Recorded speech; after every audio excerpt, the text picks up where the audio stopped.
Hello, and we are back. We are back for our next interview with River Armoury. Yes. Give me 1 second to contact them. Hidden River Armoury.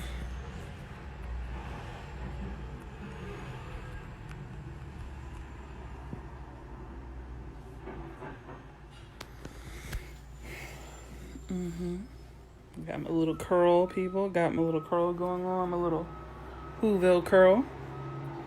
I think this would look better long. I think we need to do this. I think.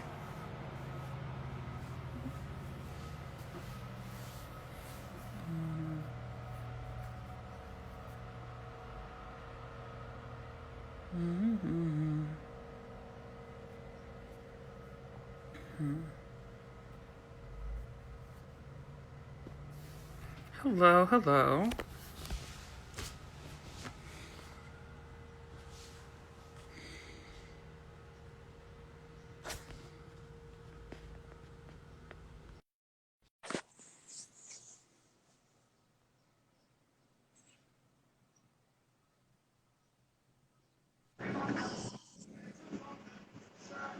Hey, Rory. Hey, it's connecting. Well, at least you can hear me. Well, let's see if this picture pops up.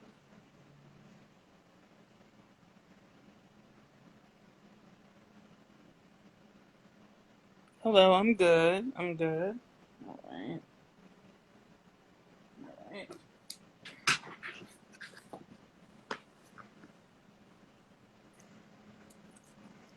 Can you still hear me?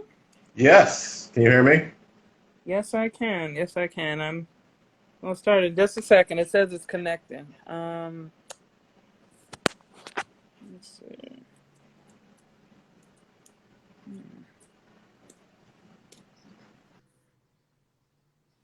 Oop. Let's try to get him back, folks.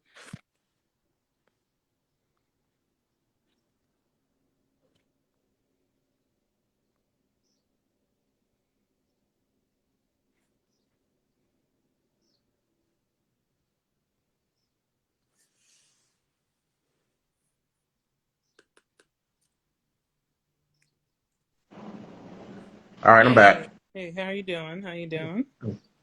I'm good. I'm back. That's good. That's good. Well, welcome, welcome. I like you. You look sharp, brother. You look sharp. You look sharp. Thank you. Thank you. I did a quick little, Yes. quarantine cut on the beard, so I try did to be my hair. presentable.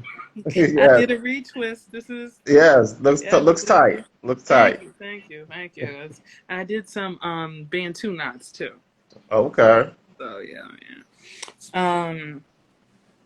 Yeah. So let the people know who you are. What do you do? What's your artist name?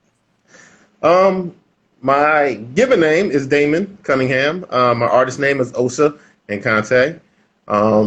I do a little bit of a few different things. I do some leather work. I do some photo work. I do some metal work. Whatever the mood strikes at the moment is what I'm doing Hmm.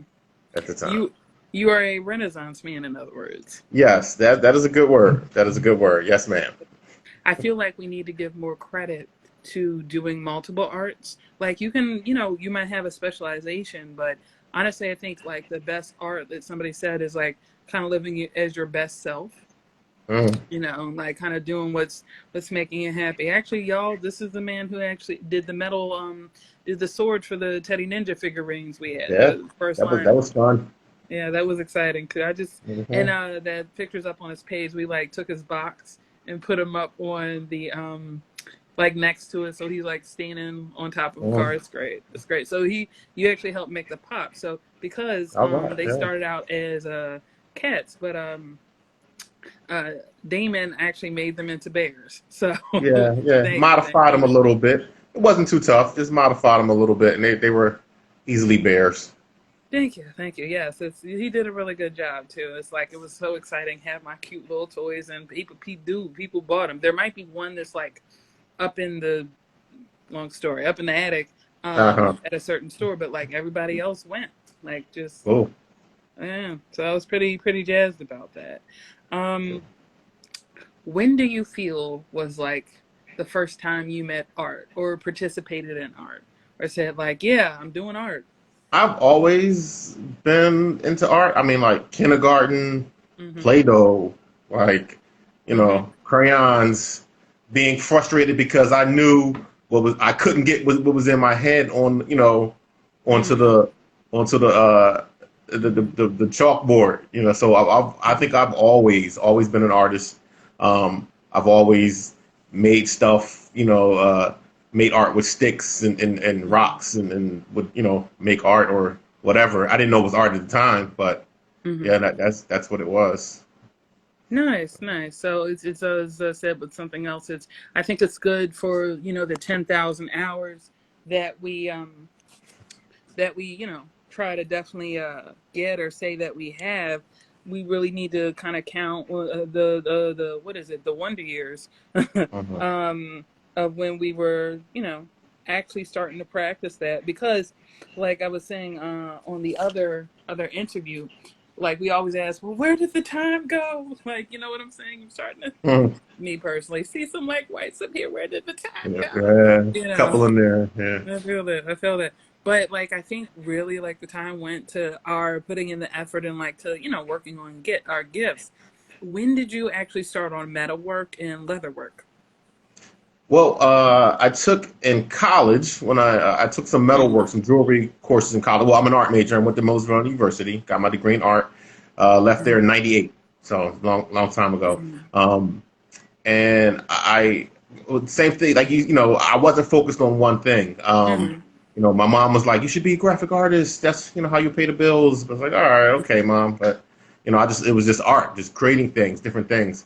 Mm. So I took some sculpture classes and I took some jewelry classes in Mm. college, and that taught me how to work with metal and torches and soldering stuff like that. Nice. Um, but I started, so I'm gonna say 2002. I'm not sure. I Mm. joined the SCA, which is the Society for Creative Anachronism. It's a Cool. medieval recreation group. They Cool. mostly focus on medieval Mm. Europe, but Mm. I portray a medieval African warrior Mm. from 16th century Benin Empire. So Yes. um, Mm. so yeah, so those guys could go out and they could buy, medieval European arms and armor. Mm. There was nowhere for me to buy it, so I had to make my own. I would Mm. and I learned basically. I started by modifying, European style stuff and making it look African. Then I, learned Mm. a few different African techniques, and um, but then that's basically how I got started. I mean, I've always been interested in African martial Mm. arts and warfare since seventh grade. We watched Shaka Zulu in Ivy League Cool. Middle School. Okay. Um, Mm. so I've always been interested in it, and um, so it was fun, learning, kind of doing self research and just Mm. learning these techniques, and that's kind of basically what the SCA is. It's a lot of Mm. self research. People learn stuff. Mm. They learn how to make Egyptian beer or Viking socks. This is like and Mm. they so they'll take the project all the way from, all right, well, Mm. somebody gave me these wool clippings, so now I'm going to make some yarn, and then I'm going to Mm. take, I got to clean the yarn, and how did they clean it, historically, and Mm. it's a self educating society. So I learned a lot in Mm. my 16 years of 15, 16 years, being in the SCA. Mm. Taught myself a lot, and that's how I started Mm. doing the weapons and armor, and Nice. just my interests made it African. Hmm. That is, this just excites me on so many levels. Um, I love that you it's funny, songs have been coming lately to me, and I guess this is one from not In the Heights. That's coming. Or that's been on stage. It's like a place for us.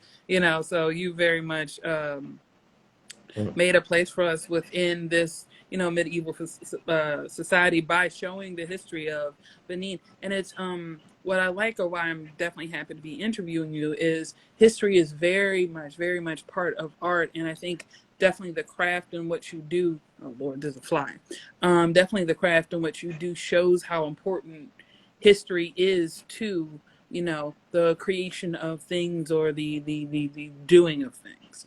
Hmm. Um, so that's really, really exciting. So in some ways, it sounds like you took some blacksmithing classes. Um, Well, I didn't take any formal blacksmithing classes. I took like some jewelry classes. So I learned how mhm, to move metal on a mhm, smaller scale. In a mhm. jewelry class with the torch and hammering and stuff.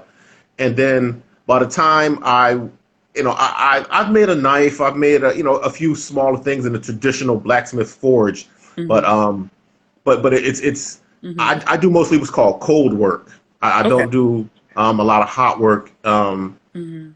It's just an easier setup. Like once you go to the forge, it's a lot more involved. In Okay. making a knife and Mhm. so a lot of the things. So I do cold work, and Mhm. the things that I do will be not as stressful. Like if Mhm. if someone says I need a sword for survival, I'm going to tell you to go to Clarence Jackson in Florida. This brother's he's been to Africa. He's learned traditional blacksmithing techniques, and Mhm. he can make you a piece of steel that will save your life. But Mhm. if you want to, if you say, listen, I got a movie to make, and Mhm. I'm making this next Shaka Zulu, Mhm. Samurai Future thing. I'm your boy for that. Yes. I'll make it look good. I'll make it, it'll be structural, it'll be strong. Mhm. But it's a little different than traditional um, blacksmithing that goes on. Okay. Okay. Actually, I might want to bring up something else, guys. He made the life-size Teddy Ninja Blade as well too. That's in Philly. I wasn't quite sure how to get it out here. We'll figure that out.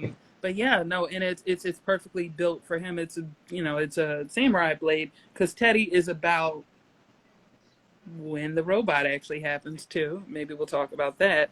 Or the big pop because I would love to make like a Teddy size Teddy Ninja because I'm starting to I am developing, let me use the correct language. I'm developing the animation. So I had to actually list Oh, like because nice. my editor was like, thank you. My editor was like, well, you might want to say how big he is. He's like a grown man and like, suit. I was like, no, he's about like 3 feet, like 2.5 to 3 feet tall. So that sword would be perfect. Can you imagine like this random toy? Like you're, going about doing your sociopath work, trafficking, kidnapping, and then like this like the bear just like lands on your car, with an angry look in his eye. That would be terrifying. It would be terrifying. Toy with a sword. Yes. Oh my god! And particularly with the sword you had, which actually if I can work it out, so it's going to end up being both live action a bit and definitely Okay. animated. So I think maybe we can make that sword have an appearance too. Oh, that'd be Um, awesome. yeah, yeah. I won't give away what something we're going to do that concerns the sword. Like one of my person who's helping me consult. Who used to work Hmm. on the X-Men, who helped develop it. Yeah, yeah. She gave me a real good idea as far as like what the sword is going to do. And yo, like I'm also a learning specialist. I did my job just to put that out there. Hello, everybody who's come in the room. Um, but like I saw I'm gonna try to say this wrong. The Drenka symbol, Niyami symbol, on top of like the stick, and then I was like, that's it. So I'm definitely gonna end up using that to where like the god symbol on your blade would be like huge, right? Mm. I thought if you were to take a sword out of a stone at some point in this animation, which I feel is happening, who knows? Could be related to King Arthur. Don't know. That would be fun, wouldn't it? Like, yeah, no, y'all, you gotta come with us. I'm working out here. I moved to California. I'm not. I don't want to go to Avalon. I have things to do. No, really. I'm gonna turn 40 in like 3 years. I can't be about this Avalon adventure. You know, they're like, you need to come with us. All right, let me get that sword this man made. We're gonna have to sharpen it when we get there. There you go. Yeah. But It'll be ready. yeah, yeah. But yeah, no, thank you for like kind of I enjoyed that. That side trip was fun. I'm back. Um But yeah, no, the blade you made, guys, it's incredible. The handle has a gold, it's gold. It's wooden on the bottom and like this beautiful. It's just a beautiful blade. Like it's just gorgeous. So yes, if you want to get your cosplay weaponry, this is talk to this man. I intend to talk to him about something else too. It's interesting you said the difference between hot work and cold work. How would you define? Like I kind of got it, but like how would you define like each? Like what is the definition for cold work versus hot work? Okay. So, hot work. You got a lump of metal it's this big, Mm-hmm. and you want to make it look like something else. So you heat it up till it's red hot, and then as you're hammering it, it's slowly moving. Mm-hmm. Okay. So now it's this big. Now it moved because it was hot. Mm-hmm. Now you have the same chunk of metal. It's not hot. You start hammering on it, it's Mm-hmm. going to crack. It's going to break. Okay. So, but you can cut cold work. You can sand. You can file. Mm-hmm. So the sword that I made for you was cold work. What I did Mm-hmm. was I took a bar of steel, Mm-hmm. and I used grinders and files, and I just basically I sharpened a bar that was already made.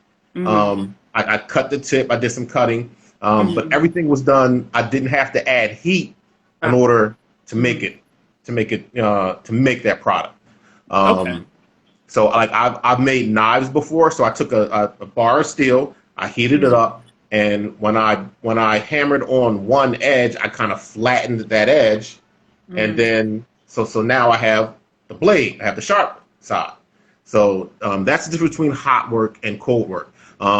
You can take a flat piece of Mm-hmm. metal. Now I can bend it this way, Mm-hmm. right? Or let me get like say a piece of paper. Mm-hmm. I can bend it this way, Mm-hmm. or I can bend it this way. Mm-hmm. But in order to make it a compound curve, like a dome, Mm-hmm. I would rip the paper, right? It rips because I Okay. can't make a dome with the paper.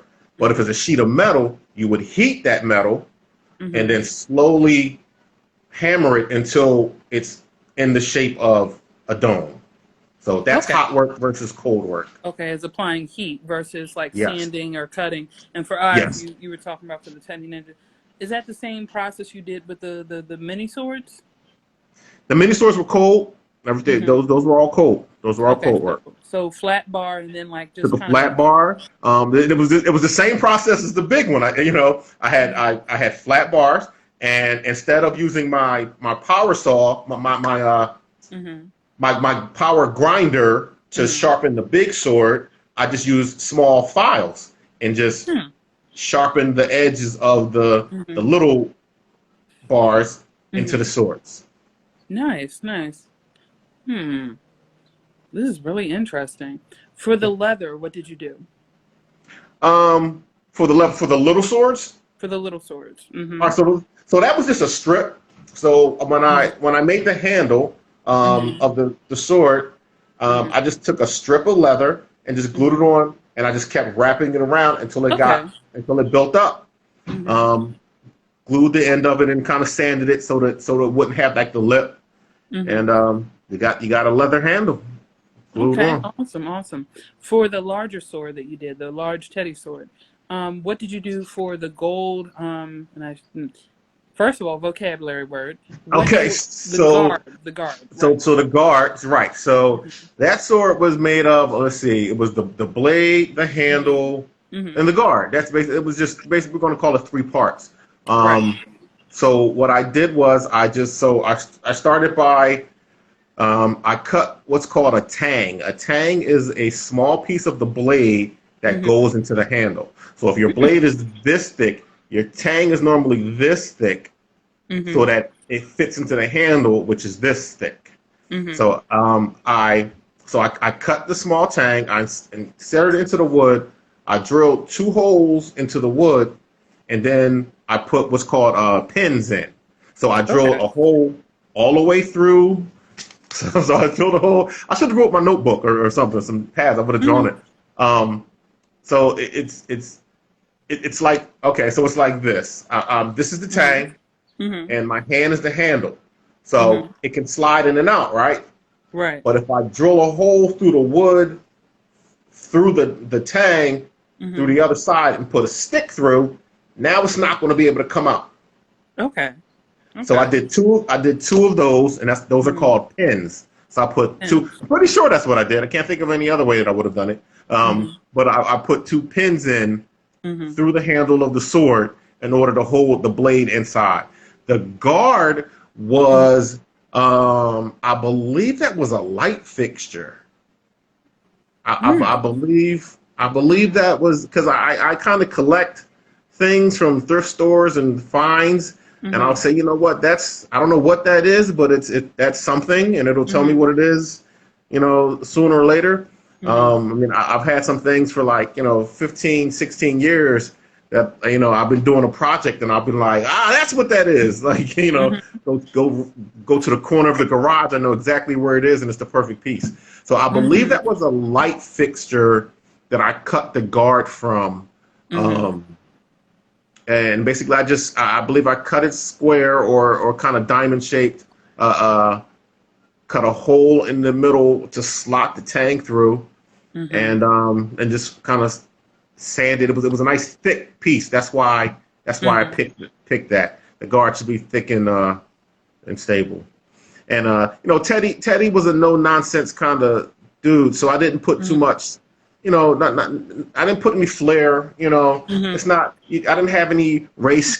Samurai stores have race skins and lace Mhm. guards and filigree dragons and stuff. But like Mhm. Teddy, all that you got to clean blood out of all of that stuff. So Teddy's like, Mhm. no, I don't have time for that. Mhm. Like, give me a piece of wood, Mhm. and let me wood and steel and go to town. So I kept it Mhm. kept it simple and plain, because it was a working blade, not a fancy parade Mhm. blade. Hmm. I have to tell you a little bit more about his team, and then I came up with another team that's a little darker than the original story. Okay. And I know you're like, whoa, where are we going? It involves a swan too, which is the best part. Mm. Um, but yeah, yeah. Well, thank you definitely for breaking that down. As far as the steps to, steps to make that incredibly artistic, piece of art. And I'm going to figure out how to get that to California. Not sure yet. Not sure yet. But we'll figure it out. It's art. Just say it's an art piece. You can ship it out. Oh, yeah, it is, It's isn't it? art. Yeah, it's I'm art. trying to think. So, like, if I put it in a case, they may not be upset that I'm shipping a blade Nah, across. nah, nah. You Okay. can even blades. You can ship. I mean, people ship swords Mm-hmm. and real weapons. So I'm pretty sure you can get that shipped Okay. to you. Package it. The biggest problem would be shipping. Just keeping making sure it wouldn't get broken or anything. But like Oh, right. legally, you'll be fine. You know what? If I stuff it, like, put cotton around it, that should help, right? Well, I would do like those Mm-hmm. long paper tubes, Mm-hmm. stuff that with some kind of paper, stick the Mm-hmm. sword in there, and then kind of wrap it up that way. Okay, that sounds. Well, I think we have our plan. I love this. Century is great. I love it. Um, so it was good to hear what inspired you and how to make the aesthetic with Teddy's weapon to kind of give it like a I don't want to say not plainness. That's not the word I'm looking for. To give it a what do you say? Utilitarian, utilitarian, Utilitarian. Look at you. utilitarian. Go ahead. I know who scored high on Sometimes, SAT. sometimes, yeah, Okay, Yes, yes, a utilitarian feel to it, and that's starting to give me ideas for this animation. Um, yeah. what in like how? What is what inspires you the most, or like what's the average inspiration when you're making different weapons? Um, so if you look at the African continent, the amount of metalwork and blades is just Mm-hmm. staggering. All kind of designs from ceremonial to Mm-hmm. utilitarian blades. There is a misconception that Africa was just spear and sticks, and it Mm-hmm. was not the metal work. There's just it's probable that the Iron Age happened in Africa without um, Mm-hmm. any foreign influence. Mm-hmm. It's possible that it just happened, you know. Mm-hmm. So there is a great ironwork, going on, in especially in Western and Central Africa. So I mean, there's all kind of blades and swords. You would be surprised that all the cool fantasy blades that you see in all these video games Mm-hmm. are inspired by traditional African blades. That's deep. Yeah. Oh. So I don't have to go far. I looked at my ancestors, and they tell me what what's cool or what's not. Okay, then, that's okay. Live with people. Um, so yes, that sounds really inspiring. In fact, I was thinking that you mentioned being interested in Shaka Zulu or being inspired by the picture. I know somebody who worked on it. I'm gonna see if I can make a link. I'm gonna see if I can make a link. Oh, please! I Yeah, would love that. I'm trying to remember if he wrote or directed on it. Um, I'm gonna see. I won't make promises, but I will definitely see. I'm glad you that What you put that can. bug in my brain. Um, Mm. yeah, yeah. Yo, but I love that when we're talking about like history and inspiration, Uh-huh. um, and like how you were definitely inspired realistically about like people who have already been part of the craft, and like how you're continuing it through your cosplay or reenaction Uh-huh. work. Um, it's super exciting, because it's like what I said to somebody else, like thankfully we're at very much the hot point of like the Black Revolution, and making sure all Black lives are counted and matter, including especially like I think the most extreme vulnerable population, trans women, particularly like with the murder of Dominique Fells that just happened recently. Like, just I'm glad the history and the art is making sure people don't forget, from either Uh-huh. pictures people are putting up on Instagram or like posters or like the march for you know all Black lives. How do you feel like connecting the past that you were talking about and the past that you were talking about and like our current present revolution? How do you feel like your art is like adding to it?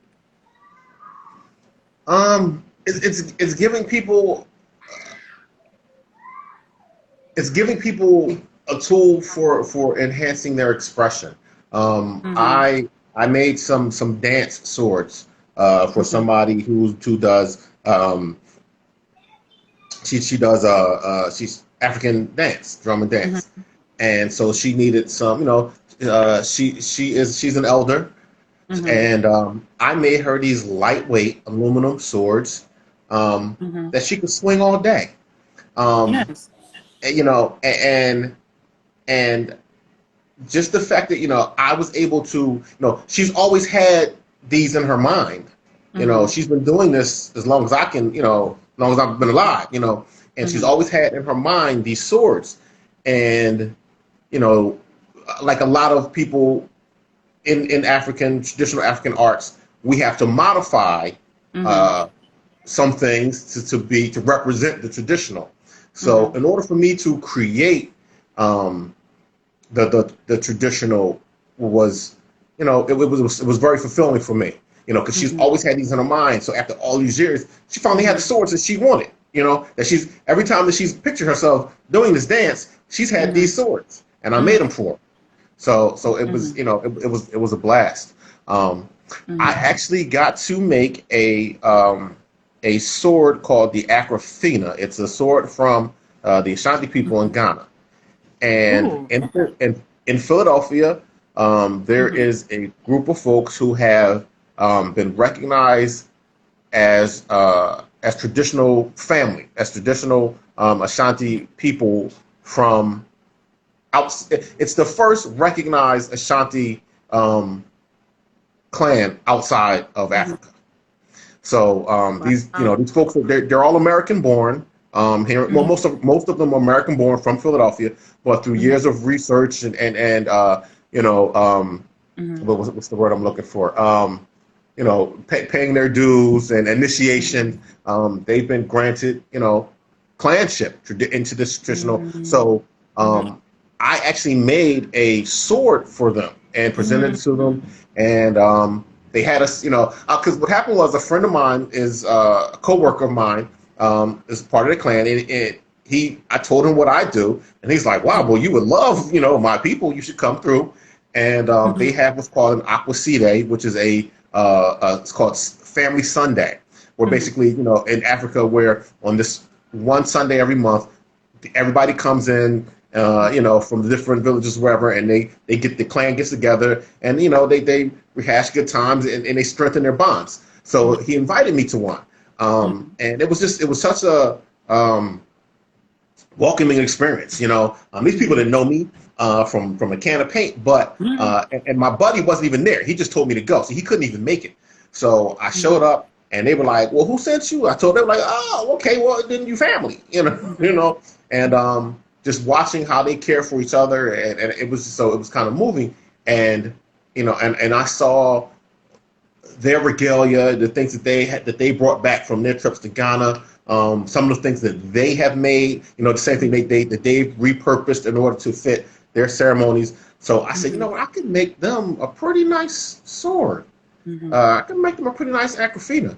So and it was funny because I thought about them for a long, long time, and it was almost a year to the date that I went back, and so when I went back, and I was like, I was here last year, and they were like, "Oh yeah, you're the guy that works at the rec center," and I'm like, "Wow, you remember me?" Okay, great. And they were like, "Yeah, you said you said your daughter was doing," and I'm like, "Whoa!" Like so my feelings of family and kinship were real, they were firm, and so I presented them the sword, and they were just so moved by it. So they invited me back for the next Aquaside, where I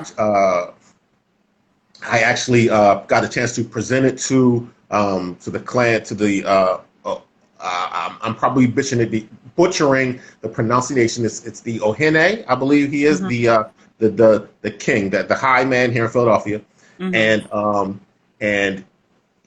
in his ceremonies he normally does not address people directly. He has someone who directs, communicates The griot? for him.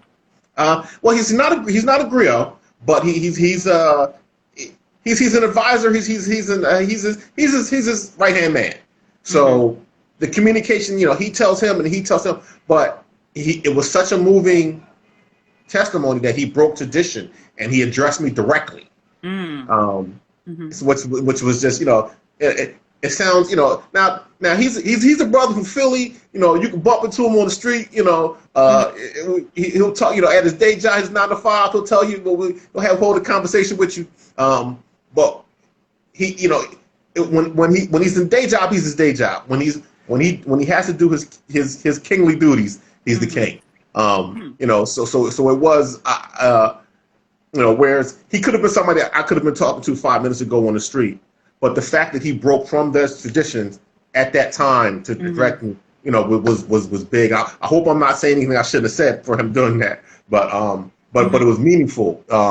So that's one way that I use my art to to address Africans currently living here in this country, and I watched how people got excited for Black Panther, and it was just like, it's a silly movie, it's a comic book. Like my wife is actually from Africa, so she didn't understand the hype behind the movie. She's like, all right, it's a comic book movie, it's the Hulk and there's his butt. I'm like, no, baby, you don't understand. It's Wakanda. This is the Black, like we made it, like but just watching people come to to the movie theaters with dressed up and just whatever they expressing themselves and being free to express themselves was major. So I want to help people, express themselves. Like I made a shield from somebody. I'm making a shield for somebody right now,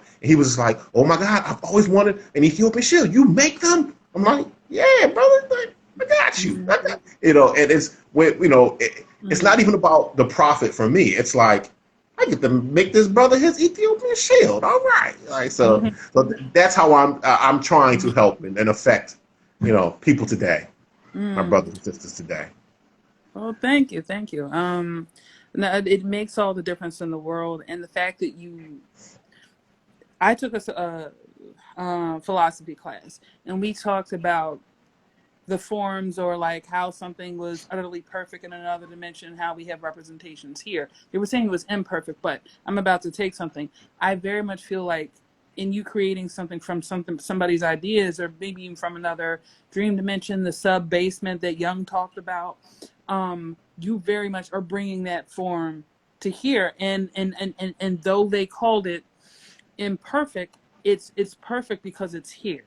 You know what I'm saying? And Mhm. like, Mhm. I very much thank you for what you've done for me to like see Teddy's sword, just something I saw in my mind, right? To actually like see this bear's sword, even as the story is growing and changing, is, thank you. It's just it's just such a feeling of just like honestly gratitude to be able to bring something to life. And like you're I understand why there are very much sacred objects and how what you're making can fit into that category, because it is, you're literally bringing people's dreams to reality, so it's, I definitely in the fight, pieces like that are equally as important in their, and being sacred to be able to bring somebody's heart piece forward. So yeah, yeah, you're doing good, brother. You're doing good. Thank you, You're sister. holding it down. Appreciate it. Appreciate it. Yeah, yeah. Um, yes, yes. How would you say? Are you originally from Philadelphia? Born and raised. Okay. How would you say that the spirit of the city has helped shape what you do? How has Philly shaped me? Mm-hmm. Um, In your art, in my art. I said, man, I'm raised on that Schuylkill punch. So, like, it's delicious. it, it's Bless you. Philly's in you. Like Philly's just, Mm-hmm.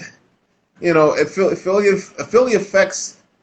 It's not intangible that I can think of, but like Mm-hmm. Philly just affects you. Like it Mm-hmm. affects the way you walk, the way you talk. Um, it's Philly.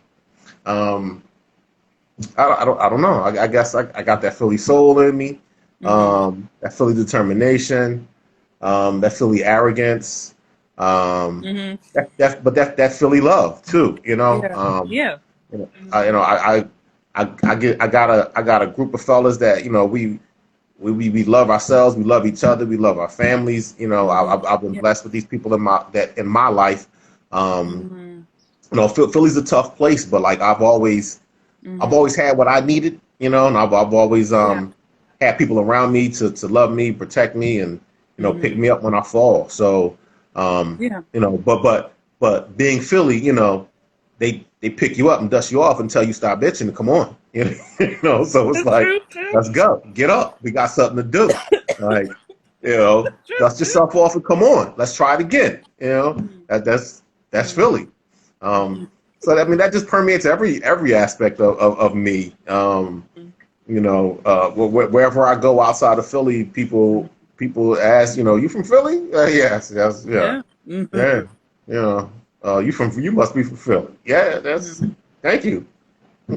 Yeah, no, like I love that you said that. Like, that's really, yeah, no, Philly can be a little rough at times, but Mm, that I feel that the one thing I'll say, that the grit, I think, has definitely helped me with my determination about stuff. I love that you said it, and I think that is something I definitely got. There was always somebody to, and I'm getting that, like, here, people saying yes to like working on certain stuff, but somebody's always said yes. And like you and like the different people who are also you're part of the Flashbang Collective. I don't know if you knew it, like, mm, mm. yeah, All right, because I'm in there. That's cool. I'm all we're right. gonna have some All right. buttons at some point. There'll be I ain't know buttons. it, but yeah. All right, let's go. Let's get it. Yeah, but I love that like Philly is willing. Like, I try to make sure that like, and this definitely will include you as well. But trying to like, pay people for the work, or at least being open to giving something of myself. Because people have been kind. I guess what I'm saying, and ready to like kind of hop in and do the work, especially if Philly thinks you have a good idea, you on. You know what I'm saying? And Hmm. honestly, I think Hmm. that whole support, intent, focus, that like is from Philly, like it shows out. Like it shows out in the work that you create. Honestly, the folk who like leave it too, like Jill Scott or Leslie Odom, like it just like Philly just is good at what it does. Like when it does it, They and I think too. Hey, Will Smith. I think that might be where the Philly. Yeah. correct piece of arrogance comes from. Like what? Pardon me while I lean to the side and look at you, and let my light hit me correctly. Like just but Philly will definitely thank you, Lance. Thank you, Lance. Or Lance, who is like just he's an artist who's in Philly who came to some of my workshops on the comic book, and his stuff is incredible. It's just honestly amazing. It's about it takes place at like World War II, and it's like it's a these group of guys. It's like a romance as well. Like between these, he did like a stained glass version of them. I think one was at their wedding, and then it was another one. And like Lance is just insanely good. He's also a really dope ally too. Like I want to shout him out. I hope he doesn't mind. But like he's just about his business. Like but Mhm. before the revolution really hit the bubble that it's at, Lance was busy doing his white ally work with what he was putting up on his page. So I definitely want to shout him out. So like Philly in the right mind center, like he's definitely with it. Like we're gonna help, we're gonna do the thing, let's get this thing done. And I feel I definitely agree with you about that Philly spirit. It's Yeah. funny, and you have actually helped me, and you don't even realize it. Let me tell you how. Um, I was worried because like I'm building this alternate Philadelphia, and thinking I'm like, oh my god, like I don't want to get this wrong, and I like what you said that Philly is in you, and then also I could ask people questions too. I forgot about that because Philly helps you out, Yeah. you know. So yeah, I appreciate you saying that. Like the Philly spirit is definitely in you and what you do. When you Yeah. show up. Like you from Philly, aren't you? Yeah. Yeah. Ooh, I'm not gonna mess with that one. Um, let me see. Well, we definitely talk about representation and what you're doing. You mentioned that you do martial arts yourself, and I think you mentioned a specific group. Please tell us Well, about it. I mean, I did traditional Mm-hmm. Asian martial arts from karate and taekwondo. I did that in grade school, high school. Mm-hmm. Um, but when I graduated, when I joined the SCA, part of the Mm-hmm. SCA is armored combat. Mm-hmm. So we put on armor and you make your weapons. You can make, Mm-hmm. but instead of steel, we use what's called rattan. So rattan is Mm-hmm. solid bamboo. Mm-hmm. Like bamboo has got like hollow chambers in it. Well, Mm-hmm. rattan is just solid all the way through, but it's the same kind of fibrous plant. It's Mm-hmm. lightweight yet strong. That's why we use it. So you can make your swords or your axes or whatever it is out of that. Mm-hmm. If you want to make an axe, you would just put like a rubber axe head on it. So Mm-hmm. but it's actual combat. It's full contact combat. I'm Mm-hmm. trying to hit you in the head with this stick. You're trying to hit me in the head Ooh. with this stick. Mm-hmm. So that's I've been doing that for like I said, that was almost 16 years. Wow. But so Mm-hmm. I there are books on how to European sword fighting and Italian rapier books and all of that stuff. But how do you learn West African sword fighting, or how do you learn Zulu sword shield Mm-hmm. fighting? Well, Ooh. at the time I didn't know. Mm-hmm. So basically it was the same thing. I adapted um, Mm-hmm. the European fighting style and the things that they had taught me how to fight to my weapons and Mm-hmm. armor. Um, and so I kind of built, my persona. And then at the time, though, the internet was getting a little bit bigger, a little bit better. So Mm-hmm. I found some videos of Zulu stick fighting. So I'm Hmm. like, well, wow, I can kind of take some of Right. these techniques. Mm-hmm. So in South Africa, when there's a wedding, or some kind of normally it's weddings, or some kind of event, they break out their smaller shields and it's a I'm better than you kind of thing. Mm-hmm. In well, during my research, what I've learned that in Africa, in a lot of pastoral cattle driven societies, stick fighting is a part of it. I think because as Mm-hmm. little boys, the little boys normally tend to watch the herds, Mm-hmm. the cows and stuff. So you give a look, and you need a stick to control your cow and your animals, and your sheep, whatever. And what happens when you got, three boys with a stick?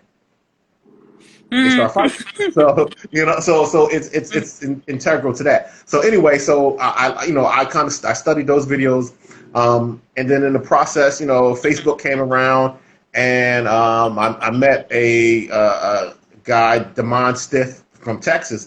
And he's like, "Yo, I've seen you online. Facebook's here now, so we can talk. What's up? We cool? Yeah, we're cool. Did we just become best friends? Like that kind of thing." Because he was, his name is Damon, my name is Damon. It's like, where you been, buddy? Like, so same thing. He started doing traditional Japanese and Asian martial arts, but then he learned capoeira at a young age. Now, I've never done capoeira.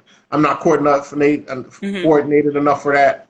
But so he learned, he started learning traditional African martial arts that way.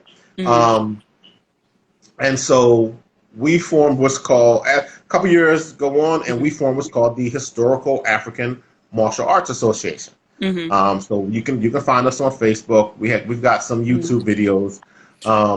And go ahead. Would you mind typing that into the chat center? All right. I'll see if I can do two things at once. The historical. I'm gonna just give you the letters, Hama, because it'll be easier for me. I'm actually, when I'm turning, I have a notebook beside me.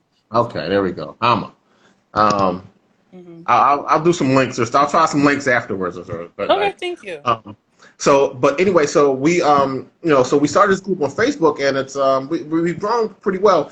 And once we started that group, like, we met some other gentlemen just like us, and so now we're all sharing different things, and so then we're actually finding some living traditions. So I really like an art called Matreg. It's from Algeria. It's Algerian stick fighting, and it's got a living it's got a living tradition right now. So we've got people from Algeria who are sending us videos, and then we're learning it. Cool. So there's a gentleman from Egypt. So there's an Egyptian art called Fatih, but it's a long stick art. So through our group here in America, we've actually met and developed some relationships with some people in Africa who are doing these traditions. So that's right now I do mostly Matreg, which is Algerian stick fighting, and I do some Zulu stick fighting. But like I've never been to Africa, and I've never, like, this is all from people helping me and giving me techniques online and stuff like that, and basically applying what I've learned, applying this to what I already know. So we actually had we had a gentleman, Sheikh Chadley. He came from France. He's an Algerian who's living in France. He flew all the way over here. He was going to do, I was so excited. He got here, and we did the incorrect custom paperwork for him, and he was denied entry. Oh no! It was heartbreaking. So heartbreaking. And customs was not nice to this man. It was a very, very bad thing. But hopefully one day soon, either we can go over there and or he can come. He's welcome back. Once the political climate changes, hopefully soon. And the health one too. Yeah, the health climate as well. So that's what I do now. I'm part of the historical. I'm the vice president of the Historical African Martial Arts Association. Go ahead. Yes. And so we're basically trying to. Our main goal is to get rid of the colonial mindset that Africans just threw spears and rocks. We had traditional fighting arts.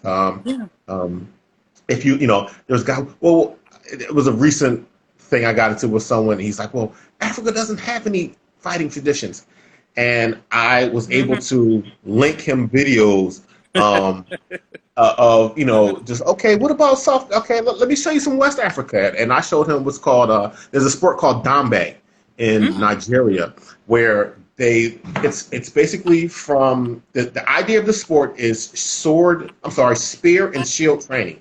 So you Mm-hmm. have a shield hand and you have a spear hand. So Mm-hmm. the shield hand you can only block. Mm-hmm. The spear hand is wrapped in rope and it's tight, Mm-hmm.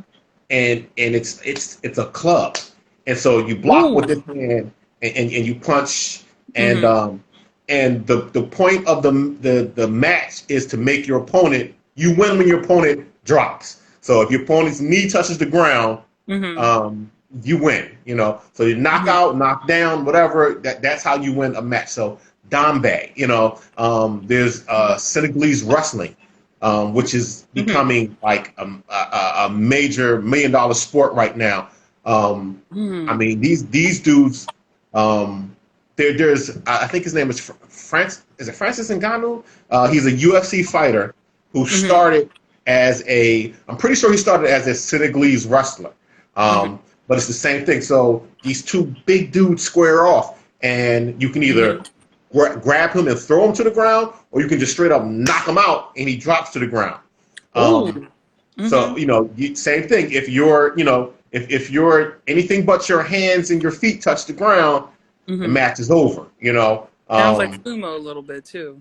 It's very very much like sumo. Mm-hmm. Whereas in sumo you can actually, like in sumo you can slap, like you can slap the crap out of the other guy in sumo, So Ooh. if you notice in sumo, there's a lot of this to the Yeah. chest and everything, but you can literally just smack a dude in sumo as long as it's open hand.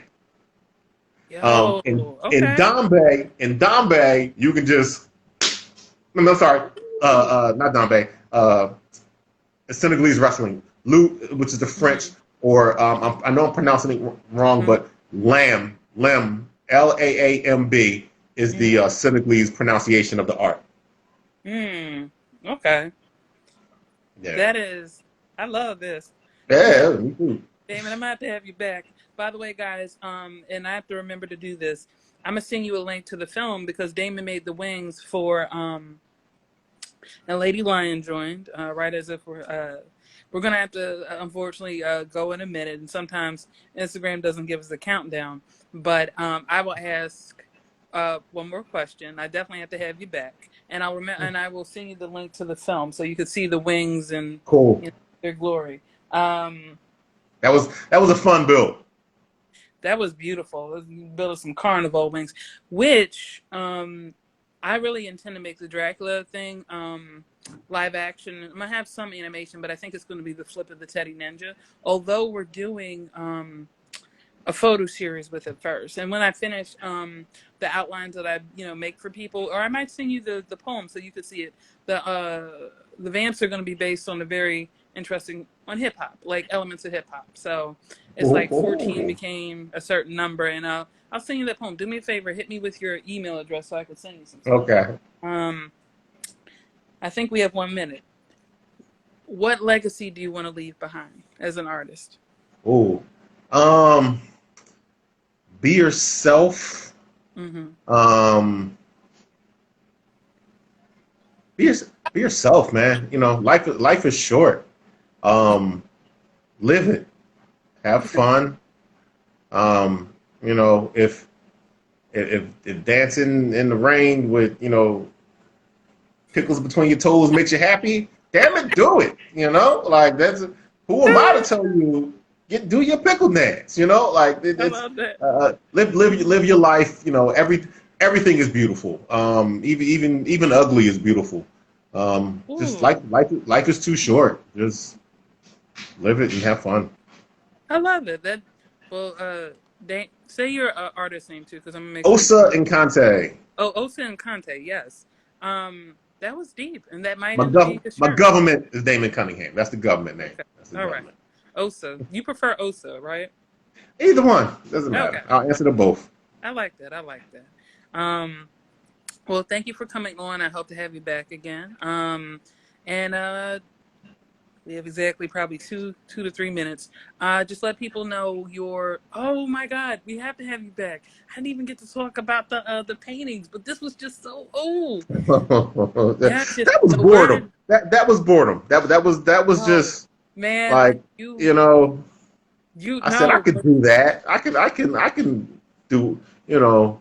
Whistler's mother and all of that stuff. So Okay, but that was fun. so sorry. Before we get cut off, I'm gonna have you back. Do you want to come back? Because we're gonna get cut off. Sure. Okay, cool. We're talking about that next time. But All right. thank you for coming on, and y'all follow him, River Armory. Hidden River Armory. Boom. All right. Thank you so much, and I'll My talk to you soon. pleasure. All Yep. right. All right. Later. Bye bye.